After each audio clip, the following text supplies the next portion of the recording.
खाता है दूसरा मेरा भेज दो फिर है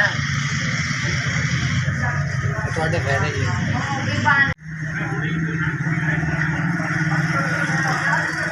नहीं साडा जो भी बिस्तरा इत्थों नहीं चुकेंदा चुकवाता ना फिर तुझे साडा कोई गल नहीं मीडिया बड़ी चंगी है बहुत ही ज्यादा साल का अरसा गुजर चुका है कि फिल्ट्रेशन प्लांट बंद पड़ा है और लोग बहुत परेशान होते हैं, तंग होते हैं पानी की वजह से, साफ़ पानी की वजह से।